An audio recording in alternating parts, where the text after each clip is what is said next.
Olá, mais uma vez, bem-vindo a você que nos assiste aí pelo YouTube, nosso podcast Entre Médicos do Cremego. Você também que está nos escutando aí pelo Spotify. Hoje nós temos um tema muito interessante que com certeza vai cativar você para assistir a gente até o final. Essa iniciativa do podcast do Cremego é para aproximar os temas médicos de você médico, não só naqueles pilares finalísticos do Cremego, fiscalizatório, cartorial, judicante, mas sim também um pouco na educação à saúde e temas relacionados aí à medicina. E hoje a gente tem dois convidados muito especiais, amigos, que vão falar um pouco sobre esse tema, espiritualidade na medicina. Doutora Ana Paula Vec está com a gente aqui, formada em medicina pela Universidade Federal de Goiás em 1996. Concluiu residência médica em pediatria e reumatologia pediátrica na Faculdade de Medicina da Universidade de São Paulo. Cursou o doutorado em ciências médicas também na Universidade de São Paulo. E desde 2014 é professora adjunta do curso de medicina da Escola de Ciências Médicas, Farmacêuticas e Biomédicas da Pontifícia Universidade Católica de Goiás. É preceptora da residência médica de pediatria no Hospital Estadual da Criança e Adolescente, o ECAD, e principalmente médica, mãe, entusiasta pela vida e adora gente. É isso aí, doutora Ana Paula. Quem está conosco também, doutor Arthur Henrique de Souza, formado em medicina pela Universidade Federal de Goiás em 2001, especialista em cirurgia cardiovascular pelo Hospital da Beneficência Portuguesa em 2005 e cirurgia endovascular pela Santa Casa de Misericórdia de São Paulo em 2016. Atualmente é chefe do serviço de cirurgia cardiovascular do Hospital Encore e cirurgião cardiovascular do Hospital Israelita Albert Einstein de Goiânia e do Hospital Anis Rassi e do Hospital também do Coração de Goiás. Atua em cirurgias cardíacas convencionais com foco principal em cirurgia minimamente invasiva. Ele se define como um apaixonado pela cirurgia cardíaca e um estudioso iniciante da relação entre a espiritualidade com a saúde humana. Sejam bem-vindos aí ao podcast sobre espiritualidade. Eu já vou abrir esse bloco perguntando aí a opinião de cada um individualmente. Pode começar com você, doutor Arthur. O senhor que está mais tranquilo, já falou para mim que está muito tranquilo com a gravação de hoje. O que é a espiritualidade no seu conceito? Olha, essa definição ela é um pouco complexa, mas eu achei que a Sociedade Brasileira de Cardiologia conseguiu definir de uma forma muito boa o que seria espiritualidade. Na verdade, seria um conjunto de valores, né, morais, mentais, emocionais, que norteiam, né, pensamentos, condutas nas relações intra- e interpessoais.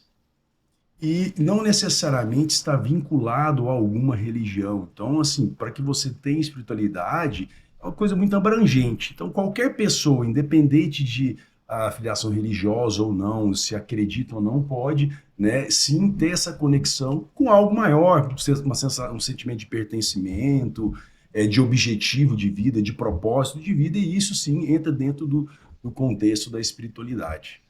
Doutora Ana Paula, faz aí um complemento sobre a sua visão. Olha, isso que o Arthur colocou é muito importante, porque existe uma confusão entre religiosidade e espiritualidade. E mesmo dentro das sociedades, a definição de espiritualidade ela pode variar. Na da de cardiologia colocou muito bem essa conexão com a emoção. Mas ele é aquela conexão que você faz com algo sagrado, com algo maior, com propósito de vida. Então, o paciente não tem nenhuma religião, é ateu. Ele pode ter espiritualidade? Pode. Porque o que faz, o que dá sentido à vida dele, né? O que traz, como o Arthur colocou, pertencimento, que traz propósito, objetivo de vida. Pode ser o contato com a natureza, pode ser estar com a família. Então, isso é espiritualidade, diferente de religiosidade, que acaba sendo a forma como o indivíduo trabalha ali na comunidade, que é a religião, né? A forma de manifestar, uma forma que a gente coloca extrínseca, né, de fora, através de padrões, através de regras. Então, é bem diferente espiritualidade de religiosidade. Acho que a religiosidade ela compreende uma forma organizacional. Então, normalmente você tem essas... Apesar que a pessoa ela pode ter religiosidade sem frequentar templo, igreja, ela pode fazer orações em casa, pode fazer as leituras em casa. que um dos maiores estudiosos da espiritualidade, que é o Dr. Harold Koenig, da Universidade de Duke, ele fala que realmente a espiritualidade não necessariamente esteja vinculada à religiosidade. Porém, em 70% das pessoas espiritualizadas existe a conexão com a religião. Ela consegue, então, encontrar essa espiritualidade na religião. Então, em 70%. A gente sabe que, principalmente no mundo ocidental, quase mais de 85% das pessoas, nos Estados Unidos 90%, no Brasil 88%, se consideram, acreditam em Deus. Isso que você está colocando é muito interessante, porque também tem diferença entre religião, religiosidade e espiritualidade, porque a religião é essa forma organizacional, né? Então, tem a religião católica, evangélica, espírita, budista, né? Enfim, hinduísta e assim vai. E a religiosidade é como você se relaciona dentro daquelas normas, então é a sua relação com os conceitos e preceitos da sua religião. Então, por exemplo, eu posso ser católica, eu tenho uma religião, mas quando você vai medir a minha religiosidade, vai medir quantas vezes eu vou na comunidade, quantas vezes eu exercito as práticas, porque cada religião tem suas práticas, e para a gente definir, porque para a gente trabalhar com ciência, a gente tem que trabalhar com ferramentas, com instrumentos, e tem que medir, tem que ser mensurável. Como que nós vamos mensurar a minha conexão com o sagrado da vida? É muito complexo, então acaba que nos trabalhos, os instrumentos de medida de espiritualidade acabam se confundindo com instrumentos de religiosidade. E, então, é como eu me relaciono com a minha crença. Então, acaba que, por exemplo, o instrumento que a gente tem de medir a religiosidade do paciente é o Duke, é o questionário de Duke.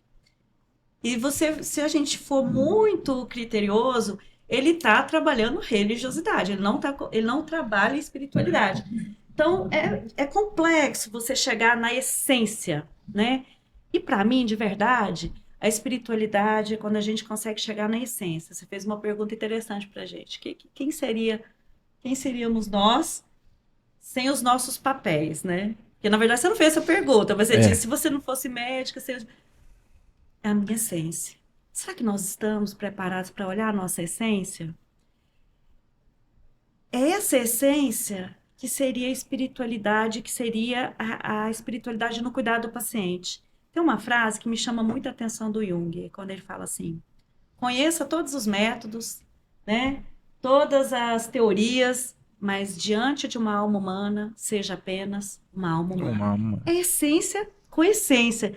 Então, eu tenho que, quando a gente vai trabalhar a espiritualidade, se a gente fosse despir de todas as estruturas, seria essência com essência. Mas, infelizmente, não tem como dosar essas essências sem nenhum tipo de estrutura.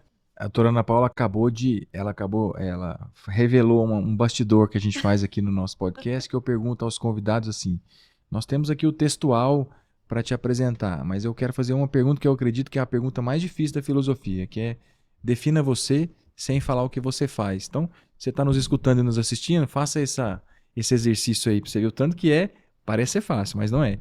Defina você sem falar o que você faz.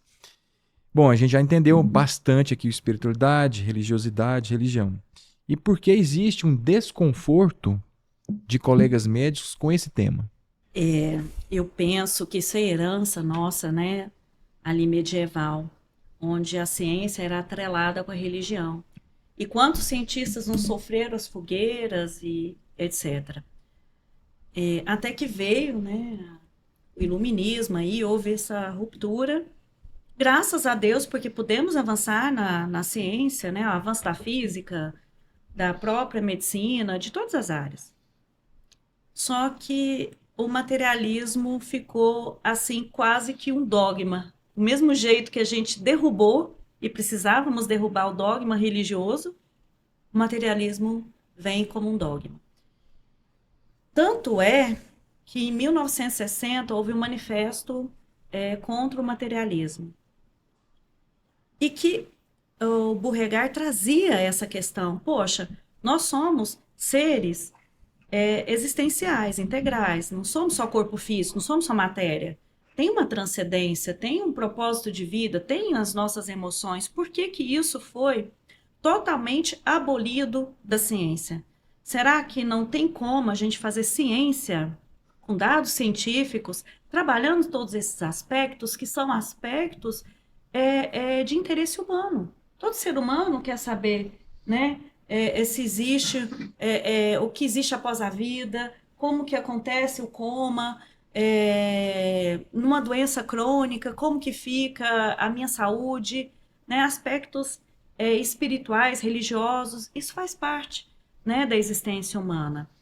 E foram quando começaram novamente os estudos. E você quer saber quantos artigos, se você digitar hoje lá no PubMed, que eu penso que é a maior plataforma de busca, espiritualidade, né? Espírito ou religiosidade. Quantos artigos aparecem? São milhares. São mais de 50 mil artigos. Então a gente está falando de uma reta que tem se aflorado, tem se preocupado mais com isso. Mas ainda tem colegas que têm restrições, doutor Arthur. Eu acho que toda essa mudança, Ana Paula, acho que cumpriu bem a questão histórica. E realmente é difícil você mensurar dados subjetivos. Talvez para nós, inclusive na definição de espiritualidade da Sociedade Brasileira de Cardiologia, ele fala: a espiritualidade ela tem que ser medida. É claro que para você avaliar e conseguir colocar questionários que sejam fidedignos para conseguir comprovar o seu grau de espiritualidade, você vai avançando todos os dias, né? Mas o interessante é que, se a gente for olhar desde a década de 90, hoje nas universidades americanas, praticamente mais de 66% tem a matéria medicina e espiritualidade no currículo. E mais de 20% com matéria obrigatória. Entendeu? E em praticamente todas as faculdades de medicina abordam esse tema em algum momento da sua faculdade. E te deixam abertos, obviamente, para poder se aprofundar no tema. Então isso é um dado relevante. Querendo ou não, os americanos, eles ainda, né, o berço maior da ciência para nós são os Estados Unidos. Né? E o Brasil vem acompanhando esse processo. Acho que a Ana Paula, que é professora da faculdade, pode falar muito bem como é que foi a implantação desse currículo de medicina e espiritualidade. Se foi fácil, se há uma certa, né, dificuldade, as pessoas ainda olham com olhos. Vou perguntar para ela daqui a pouco. Você acha que ela vai escapar dessa? Você sabe o que eu acho? Eu acho que existe uma confusão danada com esse tema. Olha, dos dois lados. Tanto quem fala assim, eu quero estudar a espiritualidade no cuidado do paciente, aí ele entende que o paciente entra, ele vai fazer oração com o paciente. Gente, não é isso. A espiritualidade, ela não substitui a medicina. Nós somos médicos, nós estamos aqui através da ciência, mas isso não impede que eu possa ter um olhar mais humano para você, acolhendo as suas necessidades, tanto emocionais quanto espirituais. E então não é isso, eu não vou ficar aqui fazendo oração com você. Você já pensou? Eu vou lá, marco consulta com o Arthur. Eu tô passando mal do meu coração. Oi, Arthur, tudo bem? Eu vim aqui consultar com você. Ana Paula, então agora vamos fazer uma oração. E na hora que você sair daqui, você vai perdoar todas as pessoas que você já teve problema e vai fazer lá, vai passar lá na religião católica, vai rezar um terço ou vai na evangélica. Gente, não é isso. Você fala um negócio importante. Lá no nosso evento do CREMEGO, você falou uma coisa importante, que as pessoas confundem aquelas ações de capelania. Capelania, não é isso. Capelania, né? Vai um grupo de tocar umas músicas nos corredores dos hospitais, aí o pessoal fala, não, isso aí é espiritualidade, né? É muito legal, mas não é isso espiritualidade no contexto médico. É muito mais abrangente. É muito mais abrangente. E você tocou num ponto assim da questão de olhar o ser integral, e se a gente for para lembrar a definição de saúde pela OMS, desde a década de 60, é o completo bem-estar físico, mental e social, e não só a ausência de afecções ou enfermidades. Ou seja, já mostra que ele é um ser integral, é muito mais do que aquele reducionismo que nós fizemos na medicina. Então eu fui me especializando hoje na cirurgia cardíaca, tem profissional que é especialista somente em válvula mitral. É igual você na oftalmologia, somente em retina. É muito bom, porque você se aprofunda tanto na sua área que você se torna, né, um profissional muito mais master, né, no cuidado do paciente. Porém, a gente acaba olhando, tendo um olhar para o órgão. E aí esquece de olhar que tem uma pessoa ali que precisa, né, ter a empatia, uma conexão. Eu lido com pacientes muito graves e todo mundo que chega no consultório chega com muita ansiedade. É natural, você vai provavelmente fazer uma cirurgia do coração, gera uma ansiedade. E quando a gente sempre falou na faculdade da relação médico-paciente. Essa relação médico-paciente, ela é efetivamente o quê? Né? Quando a gente copiou muito a questão dos Estados Unidos, você não pode ter uma conexão emocional com o paciente que pode, às vezes, te incapacitar de tomar decisões importantes. Mas como é que você não conecta como é que você não conecta com a pessoa? Porque se você, a partir do momento que você se preocupa com aquela pessoa, você teve conexão emocional. E a relação médico-paciente, na minha opinião, ela se torna muito mais efetiva quando você tem essa preocupação e o paciente percebe isso, que você está fazendo aquilo ali, tudo que puder, estiver ao seu alcance, apesar de você ser um ser falível, você vai fazer. E isso gera uma conexão. E a partir daí você consegue incorporar, né, nessa anamnese espiritual e fazer uma conexão muito mais intensa. Né? Eu posso dar um exemplo, então? Vou simular. Claro, claro. Eu tô achando a conversa ótima. Por exemplo, eu vou lá no seu consultório, né? Operar e tal. Tô tensa. Eu falo pra você, não, professor, doutor, mas e como é que é isso aí? Tá. Não, ó, deixa eu te explicar. Tantos por cento de mortalidade, tantos por cento de você ficar cego, tantos por cento... Eu não fiquei satisfeita. Né? Eu quero saber outras coisas. Se você tiver uma anamnese espiritual, que depois a gente vai chegar, que ela perpassa, ela atravessa a parte emocional, você vai perguntar para mim assim, Ana, mas você tá com medo de quê? Doutor, tô com muito medo da dor. Aí você vai me explicar. E eu tenho medo de morrer. Eu sei que a chance é pequena, mas será que lá naquele momento, se o senhor achar que eu tô morrendo, o senhor faz uma prece para mim? Você fala para os meus filhos tal coisa? Olha só que diferença. Isso não é dado, sabe? O dado científico que ele me trouxe, não é nada. Você vai mudar a sua conduta porque eu te falei isso? Você não vai mudar. Mas eu vou mais tranquila. Mesma coisa, conversar com você aqui. Vou numa cirurgia cardíaca. Arthur, então faz o seguinte. Se por acaso der um piripaque lá, tá? Você faz uma oração, aí dependendo da minha religião, eu falo, chama fulano de tal, reúne meus filhos, fala que eu queria que cantasse a música tal pra mim, tá certo? Pronto. Aí eu vou feliz pra cirurgia. Porque, gente, a possibilidade de morte, ela existe. A partir do momento que nós estamos vivos, a gente pode morrer. E por que a gente não pode falar sobre isso? De uma forma humana. E sem proselitismo religioso. Isso é uma coisa que é muito clara, isso para nós, né, que amantes da ciência. Por que a gente está falando de espiritualidade? Fica parecendo que nós estamos fugindo da ciência. Não. Tudo que nós vamos falar aqui, e pelo menos eu posso falar um pouco mais da área da cardiologia, tudo que existem comprovações científicas. A começar que todo mundo fala, né, o contrário das virtudes, mas na década de 90 existiu um trabalho científico gigantesco, mais de 30 mil pacientes acompanhados em 52 países, chamado Interheart. Eles estavam querendo avaliar os fatores de risco atribuíveis às doenças cardiovasculares. E aí, ou seja, quais são os fatores de todo mundo já sabe, né? Tabagismo, dislipidemia, hipertensão, sedentarismo, obesidade. E aí, nesse trabalho, eles avaliando a conduta, como é que essa pessoa lida com as adversidades, pacientes que chegaram já com a síndrome coronariana aguda no hospital, eles viram que os pacientes que tinham estresse crônico maior, estresse crônico é o quê? Ansiedade constante, depressão, o paciente está sempre em alerta, esses pacientes eles tinham 33% de chance mais de desenvolver uma doença cardiovascular. Então ficou aquele negócio, não, o estresse é um fator de risco. Se o estresse é um fator de risco, o que seria o contraponto? O que poderia, então, agregar para diminuir o fator de risco? Ser um fator protetor. Porque o estresse é uma coisa normal da nossa vida, faz parte, né? O estresse é o que... Agora, o estresse crônico é aquela pessoa que o tempo todo está em alerta, com raiva, ansiosa, né? E às vezes a pessoa nem sabe, viu? Sim. Ela tá no limiar. Estresse crônico e ela não sabe que ela vive no estresse crônico. Mas você ia contando e isso é um fator inflamatório, né? Que a gente, querendo ou não, o estresse crônico. Aí por que gerou isso? Aí tem o eixo neuroendócrino, né? Que vai liberar aí as interleucinas, que são extremamente pró-inflamatórias, de fator de necrose tumoral que aumenta a questão de lesão endotelial. Isso já, a ciência já comprou isso, porque eles medem isso no laboratório. Então, aí como é que você vai medir o estresse? Tem questionário para isso.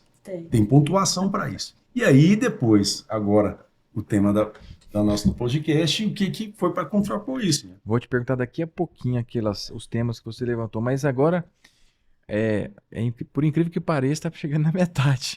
Tá muito boa a conversa, né? Então é o seguinte, a iniciativa, para a gente começar, eu vou dividir o restante da nossa conversa em 2 blocos. Um bloco que fala da ciência e o bloco que fala da formação. Eu acho que a gente vai encerrar por aí. Tinha mais blocos, mas eu acho que vai ficar para um outro evento. Mas eu queria, antes de começar do bloco da ciência e no bloco da formação, instituições como o Conselho Federal de Medicina e o Conselho Regional de Medicina, o CREMEGO,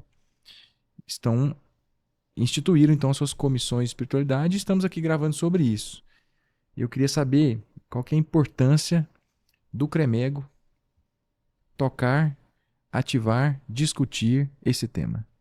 Nossa, imensurável, porque isso consolida que a espiritualidade, ela é uma ciência, que nós não vamos usar de charlatanismo, não é? Nós não estamos aqui para falar de oração, de imposição de mãos no cuidado com o paciente. O nosso papel é trazer dados científicos de como os médicos e as pessoas da área da saúde podem abordar a espiritualidade e trazer benefícios não só para a relação médico-paciente, como para aquele paciente.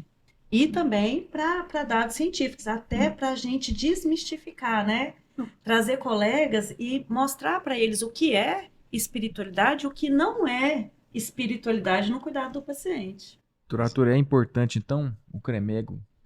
Eu acho assim fundamental, porque tudo que na medicina a gente pode agregar para beneficiar o paciente, e hoje a literatura mostra que os pacientes que têm maior nível de espiritualidade, eles têm mais saúde.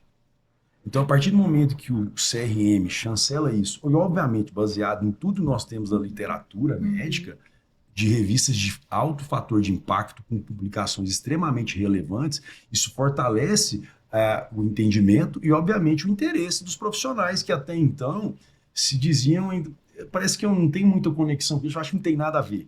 Né? Então, a gente começa a debater coisas comprovadas. Não é o que eu acho. Não é o que a Ana Paula acha, que o Arthur acha, porque na minha experiência no consultório, quando eu lidei com o paciente, isso foi melhor. Não. São trabalhos com inúmeros pacientes em revistas indexadas, né? Então, isso que eu acho que é interessante a gente falar. Traz a chancela que isso é ciência também, Sim. né? Que não é anticiência. Ciência praticando a ética, né? Abrindo o nosso bloco científico, então é isso. O doutor Arthur tinha falado de estudos, a doutora Ana Paula tem falado de vários estudos. Vamos conversar sobre isso. O que os estudos falam? Perdão, tranquilidade. O que fala para nós dos benefícios, os fatores protetores para a saúde? Pois é, eu já falei previamente da questão do estresse. Né? O que seria talvez um combate do estresse? Então, só para a gente contextualizar, na quesita a gente falou que espiritualidade não necessariamente tem a ver com religiosidade, mas a religiosidade ela entra no escopo da espiritualidade quando a pessoa encontra essa espiritualidade na religião. Então, nos Estados Unidos, na Universidade de Harvard, eles fizeram um estudo que começou em 92, com mais de 80 mil enfermeiras nos Estados Unidos. Esse trabalho ele foi assim, um trabalho disruptivo. Robusto. Eles acompanharam durante... A primeira publicação, eles acompanharam as mulheres durante 16 anos. 16 anos. Quase 80 mil mulheres. É muita coisa. E Universidade de Harvard, não foi qualquer universidade. E eles viram que as mulheres que tinham uma assiduidade religiosa de uma ou mais vezes por semana, elas tinham 30% chance menor de morrer por qualquer causa. Qualquer causa. Já pensou? Câncer, doença cardiológica, trauma, todas as causas. Aí você fala, poxa, mas e a religião nessa... O que eles viram? Que as pessoas que frequentam a religião de uma forma mais assídua, elas têm um maior engajamento espiritual. elas lidam com as adversidades de uma forma melhor, porque elas acreditam no ser superior, que aquilo que está acontecendo com ela tem um motivo. E elas encontram dentro da religião um apoio. E aquilo fortalece a resiliência. E isso refletiu no resultado. E olha que interessante, desse mesmo trabalho, como foi muito longo, eles fizeram um subgrupo de mulheres enfermeiras com média de idade de 79 anos. E eles viram que as mulheres, tem um questionário chamado GQ6, que é o Gratitude Questionnaire 6, eles viram que as mulheres que tinham maior capacidade de gratidão, elas eram mais gratas, elas tinham um aditivo de menor mortalidade em 15%. Aí eu te pergunto, como é que você mede gratidão? Tem um questionário para isso. Tem ciência para isso. Tem ciência para isso. Só dar um exemplo. Por exemplo, você tem uma pontuação de 1 a 7. A primeira pergunta, você tem gratidão por muitas coisas que aconteceram na sua vida? Dá uma nota de 1 a 7 com relação a isso. Aí você fala, tem pessoa que fala assim, não, eu acho que as minhas conquistas foram por minha causa. Outra fala assim, nossa, eu tenho tanta pessoa que eu tenho que agradecer na minha trajetória para chegar até aqui, desde ali dos meus pais, e a pessoa vai, meus professores, né?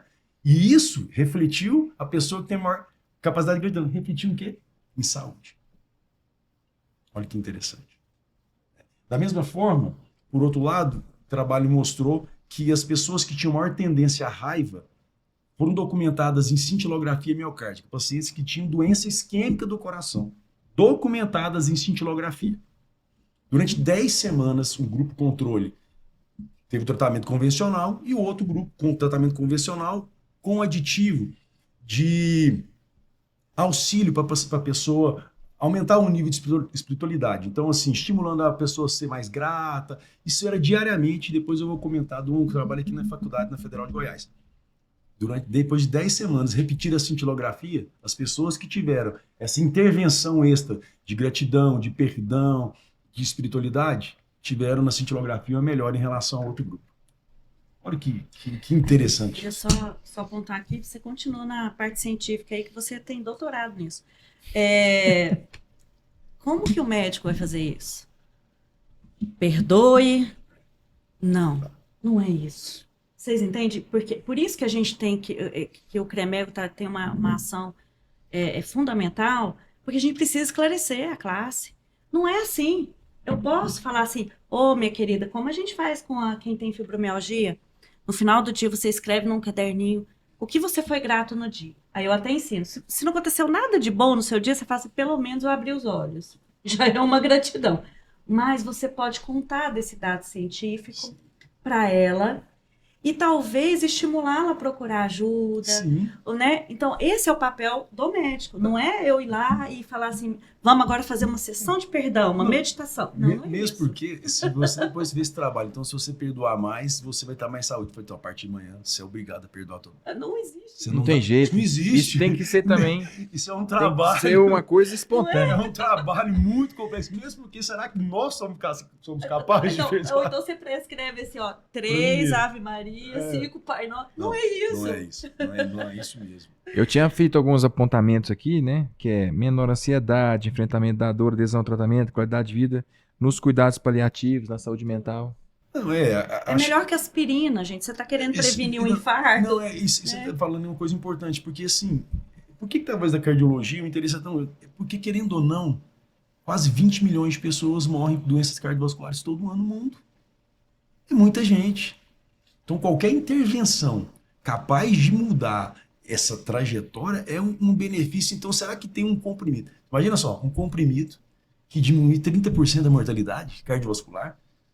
Esse comprimido é o comprimido mais importante do mundo, né? Então, você imagina só, você tem um impacto igual, né, o estresse, do mesmo impacto do tabagismo, e você conseguir contrapor isso. Eu acho que isso aí é um papel que a ciência faz hoje para nós, que nas nossas diretrizes hoje nos deixam confortáveis, porque, por exemplo, na Sociedade Brasileira de Cardiologia está escrito como prevenção de doenças cardiovasculares, as pessoas terem maior espiritualidade, pessoas têm maior capacidade de gratidão e de perdão. Como é que a gente vai trabalhar isso, o profissional? Não sei, nem sou eu que tenho que trabalhar isso, mas você tem que mostrar esse dado para a pessoa. Mas você já pensou trabalhar isso? Não, não existe ali nas UPAs, nos postinhos, os programas da hipertensão? Sim. E ali trabalhar com a população esses dados, quer dizer, você instruir a população, gente, isso é um tesouro. E você está falando de hipertensão, por isso eu ia comentar da questão do FG, a Liga da Hipertensão, daqui, da nossa Faculdade Federal de Goiás, sobre a tela do Dr. Weimar, ali, do Dr. Paulo César. A doutora Maria Emília fez a tese dela de doutorado, ela foi um estudo prospectivo, randomizado, do controle da hipertensão arterial, associando ao tratamento convencional a essas intervenções. Mas como é que vai fazer isso? Então, o grupo controle, o grupo que tinha o tratamento convencional para hipertensão arterial. E o outro grupo que tinha também o controle com os medicamentos habituais, mas que diariamente essas pessoas eram estimuladas a desenvolver esses sentimentos. Como é que você vai fazer isso? Mensagem, você vai ser, vamos escrever sobre o que a Ana Paula falou. O que você foi grato no dia de hoje? Tem alguma pessoa que você, assim, que você tem raiva? Escreve uma carta para ela. Isso foi feito o trabalho. Tá. Aquela que escreve uma carta, não entrega, mas escreve. Mas escreve, exatamente. Assim, põe para fora. E tem trabalhos no mundo todo fazendo essa pesquisa de cartas. Sim. E eles medem de 6 a 8 semanas, com resultados assim surpreendentes. Foi o que aconteceu. E aí a doutora Maria Emília comprovou depois disso que o efeito dessa intervenção foi extremamente benéfico no controle da pressão arterial, superior ao grupo controle. Inclusive, estatisticamente, foi mais significativo do que o controle do sódio na dieta. Nossa, que é um dado muito importante. E esse trabalho continua, tá? Então, assim, esse trabalho... Você já pensou? Você não precisa mais nem pedir para tirar o sal da dieta. Se estimular. Se eu estimular, se eu for capaz de perdoar mais, eu acho que eu vou ter esse controle pressórico melhor, né? Eu tô lendo um livro super bacana. Não gosto de... Às vezes é até bom a gente falar de livro, né? Sim. Às vezes cada um de nós podemos falar no final aqui, dar uma dica de livro, né? Eu tô lendo um que é super interessante, chama Deixa Pra Lá. Na verdade é uma teoria que chama Let Them, Mel Robbins. E ela fala assim, não, deixa pra lá, deixa a pessoa seguir. A pessoa tá te fazendo, deixa ela seguir, deixa a história seguir, vai por outro caminho. É interessante pra caramba. Esse aí é aquela frase importante que você chega a concluir o seguinte, você quer ter razão ou quer ser feliz?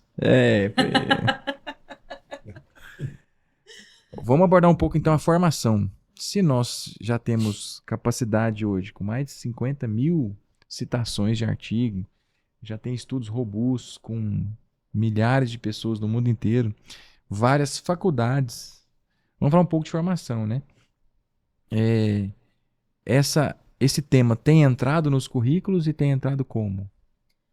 Na verdade, nós temos apenas 6 faculdades no Brasil que têm esse tema na grade curricular. Existem várias universidades que ou têm como liga, na forma de liga, ou na forma de optativa. Por exemplo, lá na PUC a gente tem a optativa de Medicina e Espiritualidade desde o ano passado, 2025. Então, os alunos frequentam, mas ela ainda não é assim tão aberta. Eu já pesquisei em residência médica, por exemplo, residência de pediatria, que é a minha área de atuação. Nós não temos nenhuma universidade no Brasil que tem essa temática na grade curricular. Nós tentamos fazer implantar na secretaria, no ECAD, houve uma certa resistência dos alunos, justamente por não interpretar, não saber a definição correta, sabe? Essa confusão de o que é espiritualidade, religião, enfim. A nossa experiência tem sido muito bacana, muito boa.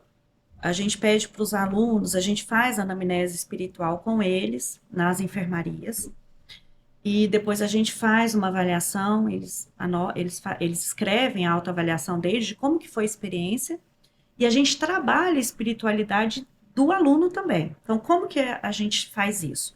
A gente faz aulas teóricas, faz a aula prática, né, a anamnese. Eu trabalho com eles uma roda de conversa da comunicação não violenta, para ensinar a escuta empática para eles, para trabalhar isso na prática, que a gente não tem isso na nossa formação. E eu trabalho algumas meditações com eles. Porque como que eu vou trabalhar Isso é um outro ponto. A conexão dele com o Espiritualidade com o paciente, se eu não... Eu estou perdida com a minha conexão espiritual. Entende? Então, a gente trabalha e, assim, os relatos são fantásticos. Eles falam, não imaginava, muitos vão para a optativa obrigados, porque tem que escolher uma disciplina, e se surpreendem com o efeito que teve neles e como foi fácil conversar com o paciente. É tão interessante, Rafael e Arthur, que, por exemplo, eles fazem, são alunos do módulo 8, né? Então estão ali no 4º ano, né? Sim. E eles, por exemplo, treinaram a anamnese com os seus professores de semiologia da clínica, e depois vão lá comigo para a gente fazer a anamnese espiritual. Então, eu chego perguntando, o que aconteceu com a senhora? E como eu faço, né, a anamnese? Ah, minha filha, infartei, estou aqui internada, mas graças a Deus eu estou bem. Na primeira frase. É habitual. Aí eu pergunto, como a senhora está se sentindo? Quando a senhora recebeu a notícia do infarto, o que a senhora sentiu? Aí ela já desaba na emoção e ela já começa a trazer espiritualidade. Isso é muito natural. Então, muito além das medidas de espiritualidade para a gente fazer trabalho científico, quando eu entro, trabalhar a espiritualidade é uma ferramenta, uma oportunidade do médico entrar no emocional do paciente. E, por exemplo, os alunos falam assim, ela não tinha me contado isso, professor. Eu não sabia que tinha acontecido essa tragédia com o filho, que tinha acontecido isso, que aquilo. Quer dizer, porque ele fez lá na anamnese normal. E a gente gastou 2 minutos a mais. Foi só eu perguntar assim, como que a senhora está se sentindo? Eu estou muito melhor, graças a Deus. Aí eu começo, como que é Deus para a senhora? Nesses momentos difíceis, como que a senhora consegue força para lidar? Ah, é Deus. Aí começa a falar. Aí ali eu já começo a perceber a importância que a religião tem na vida dela. Ela me fala da vidinha emocional dela, dos seus medos, da sua força, das suas esperanças. Gente, em 5 minutos. Isso gera uma conexão fantástica com o paciente. Essa aqui é o grande Exatamente. gera uma conexão, né? Todos os estudos mostram que você fazer a anamnese espiritual, depois eu quero retomar isso, ela melhora a relação médico-paciente. Absurdamente. Melhora a adesão. Então, pacientes crônicos, né? Eu trabalho com doença crônica. Então, paciente, né, com IJ, lúpus, enfim. 2,5 vezes maior adesão naqueles onde a anamnese espiritual foi trabalhada. E a anamnese espiritual não é só a gente pegar o FICA, o HOPE e fazer aquelas perguntas mecânicas. É muito mais esse lado. Então, quando eu olho para o meu paciente e começo a falar assim, e aí, como você está se sentindo? Porque pensa, eu estou te dando uma notícia de uma doença crônica, né? Ou para o pai, ou para a mãe. Nossa, doutor, está arrasado. Eu imagino que você está arrasado. Aí gente, é impressionante que eles já trazem Deus e ali a gente já conversa de uma forma absolutamente informal. Aí você fala assim, Ana Paula, eu não sei fazer isso. Isso aí é você que tem intuição, sei lá. Não, então usa a ferramenta. A ferramenta está lá para isso. E daqui a pouco você está fazendo de uma forma muito natural e espontânea. Olha só, a gente, para você que às vezes não está nos assistindo ou está nos escutando e não tem a formação médica, quando a gente fala anamnese, são aquelas perguntas que direcionam nosso pensamento clínico. Então, anamnese. Quando a gente fala de anamnese espiritual, são perguntas baseadas na ciência que são colocadas junto da anamnese convencional para que você extraia conhecimento e ajude no seu raciocínio. E às vezes traz outras derivações e respostas que você também, usando técnicas que deveriam ser explicadas na formação, Sim. Você pode também utilizar isso para você criar mais vínculo, mais adesão ao tratamento. É isso que a doutora Ana Paula está falando. E só acrescentar uma dada importante que você falou, eu acho que vale a pena a gente elucidar qual o momento para a gente abordar esse paciente. Porque a Ana Paula falou na condição, o paciente está internado, teve infarto, está em recuperação. Agora, e na fase aguda do infarto, você vai lá e fazer uma anamnese espiritual no paciente, olha, não. Então, nos momentos de emergência, inclusive as diretrizes falam, não está recomendado você, porque você tem que atuar de uma forma muito mais rápida. Então, essa é uma conversa que tem que ter um certo tempo, um momento adequado, não é aquele momento de estresse imediato que você vai chegar e vai falar, né? Por isso que tem que ter formação. Por isso tem formação. Tem que ter formação, tem que haver discussão, porque não pode ser feito da minha cabeça. sabe? É com todo cuidado, da mesma forma que a Ser gente trabalha a parametrizado, né? clínica. Tem que ser parametrizado, né? Para que as coisas sejam feitas da forma correta, né? Para a gente não confundir as coisas, igual você falou, para não transformar essa busca da espiritualidade em proselitismo religioso, em prescrição de prática religiosa, de oração, tudo, que o intuito não tem nada a ver com isso. É uma busca muito maior, é muito diferente. Você citou ferramentas. Então, às vezes, o colega médico está nos escutando e falou assim: agora dá uma pesquisada do que ela está falando, porque às vezes nunca teve formação, sempre gostou do tema e não teve como aplicar. Então, uma dicasinha aí rápida, sem que a gente. Olha, uma das mais fáceis e usadas é o FICA e o HOPE. FICA de fé, né? A importância o I é a importância da sua fé na sua vida. O C é comunidade, se ele frequenta alguma comunidade, se essa comunidade dá apoio para ele.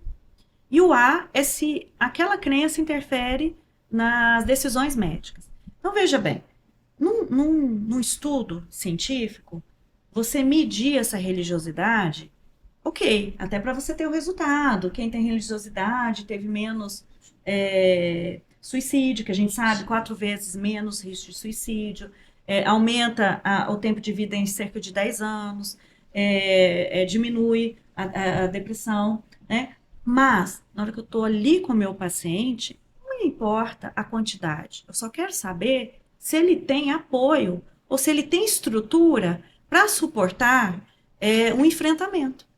E se eu posso auxiliá-lo ali, indicando ou uma terapia, ou uma rede de apoio. A gente fica muito mais tranquilo se o paciente fala assim: não, pessoal, eu tenho minha família, o pessoal da igreja. Quando a gente vai ali na Santa Casa, né, os pacientinhos carentes, tem gente que não tem nenhum familiar.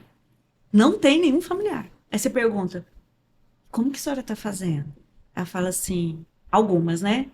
O pessoal da minha igreja vem aqui. E outros não têm. E aí a gente pergunta: você gostaria? Aí entra a capelania. Se o hospital tem sistema de capelania, você chama o capelão para ir lá. E geralmente no final da nossa anamnese, voltando para a anamnese, que ela é bem rápida, eu pergunto: a senhora se incomodou com essa conversa? Ou a senhora achou que a gente invadiu? Jamais, eu adorei. Assim a gente pode conversar mais e fica todo mundo satisfeito. E os dados científicos mostram isso, porque existem trabalhos mostrando dados sobre a anamnese espiritual. Mostra o seguinte: cerca de 90%, como você falou, Arthur, da população tem algum tipo de religião, população brasileira. 73% desse pessoal, das pessoas, gostariam de falar sobre a sua espiritualidade, religiosidade com o seu médico. Porém, só 10 até 15% referiram que os médicos conseguiram abordar esse tema com elas. Por quê? Porque nós não sabemos.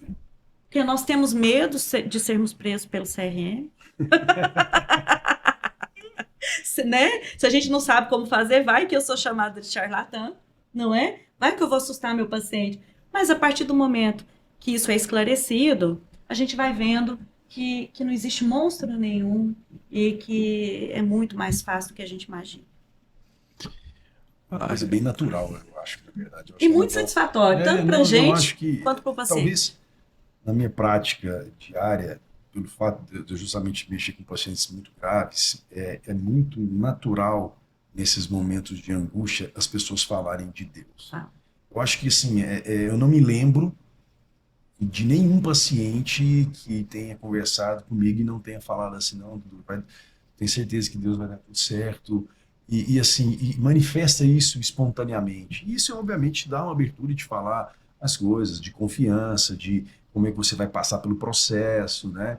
E isso eu acho que gera, né, o paciente que vai fazer um procedimento desse uma certa tranquilidade, se é que isso é possível diante de uma situação grave.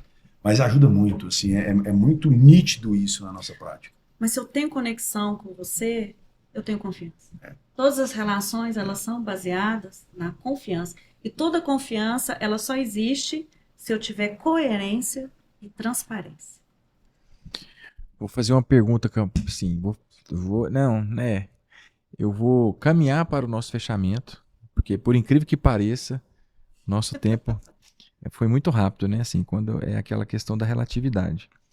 Daqui a pouco eu vou perguntar para vocês algum caso, algum momento na vida profissional em que a sua espiritualidade ou o paciente indicou algo, às vezes uma cirurgia suspensa, às vezes um tratamento que mudou, às vezes uma parada e mudança, uma conversa diferente e que tenha marcado vocês, claro, preservando aí os aspectos éticos do sigilo.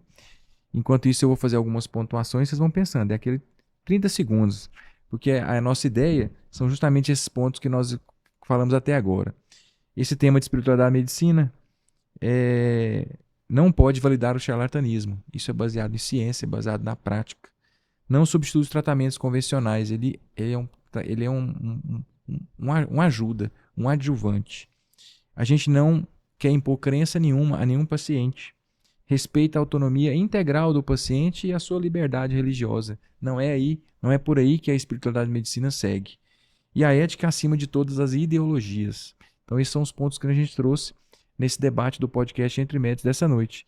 Vou quase finalizando, que ainda vou passar a palavra para finalizar, mas eu queria então agora um caso que veio à sua memória, Dr. Arthur, que você quer contar para nós aí. Se não quiser contar, você fala assim, tem que respeitar a autonomia do convidado também, né? Pode falar assim, não, eu não quero falar, então... Não, eu tenho sim.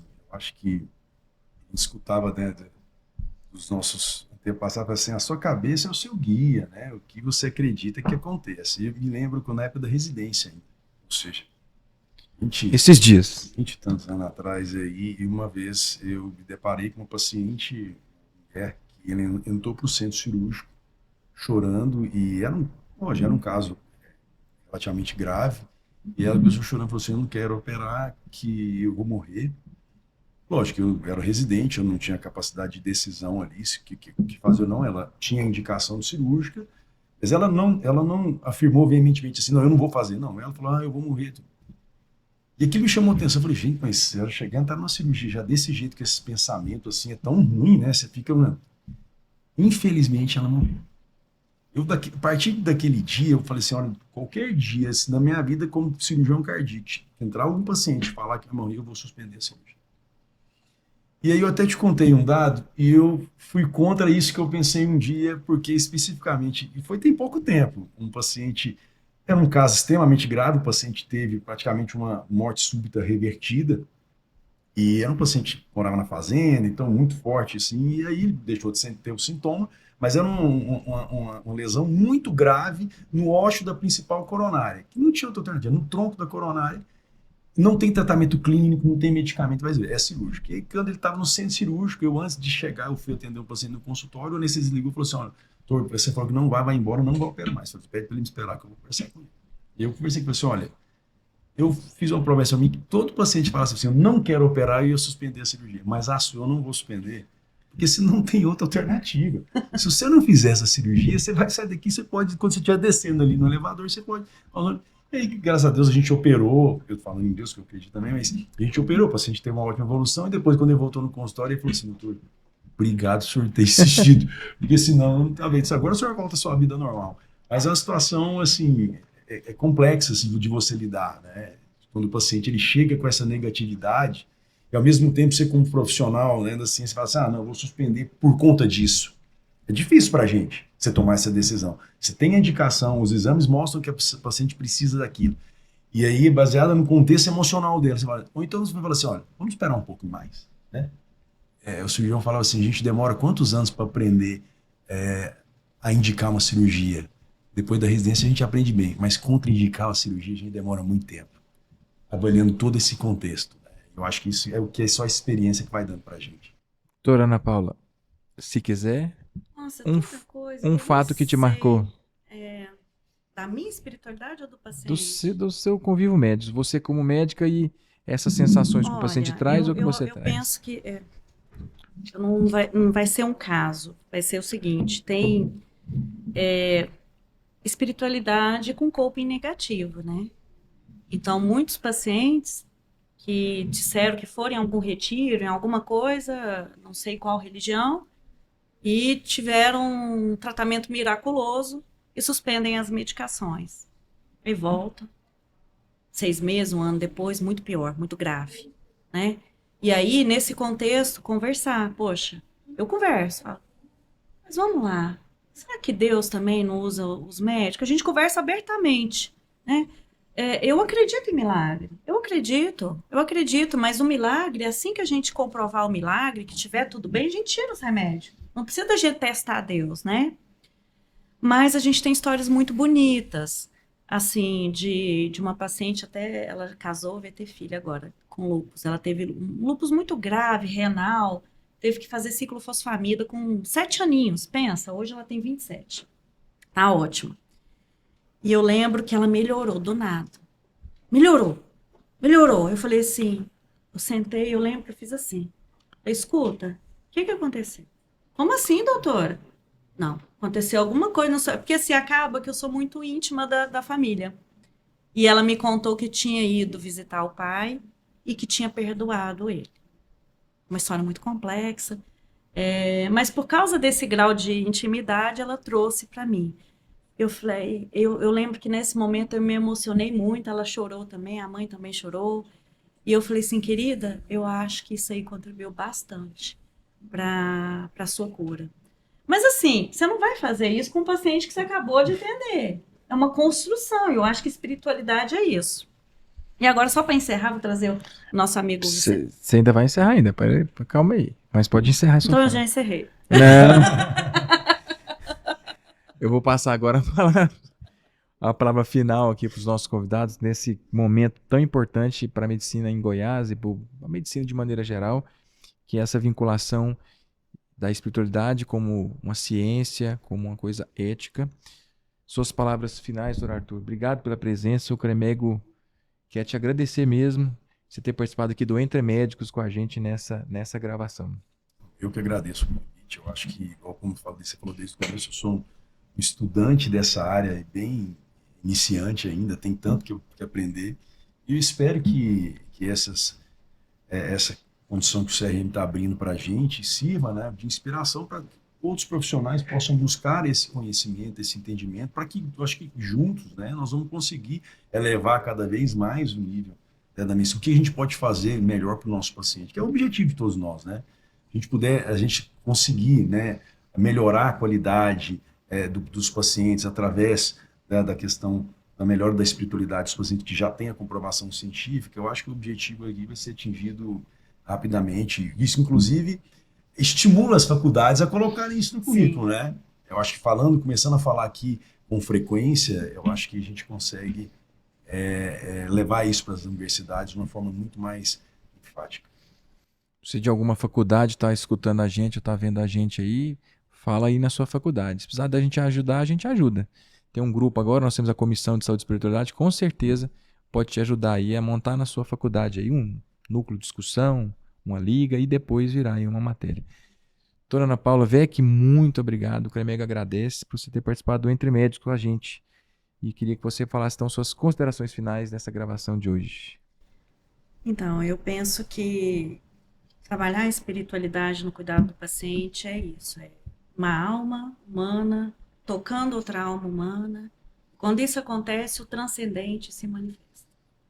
Ele se manifesta através de uma conversa mais clara, mais compassiva, quer dizer, eu compreendo o que você está falando, você me compreende, e muitos sinais vêm. Então, muitas vezes uma intuição, pede o raio-x, faz tal procedimento, aqui vai ser tal. Isso é muito verdadeiro. É o que a gente chama de experiência clínica, né, sendo traduzida ali, assim como o paciente. Quando a gente trabalha com o paciente nessa visão espiritual, eu permito que ele também tome decisões. Eu tenho essa e essa opção. O que você prefere? É claro que tem momentos que a gente não pode dar, porque não existe opção, né, Arthur?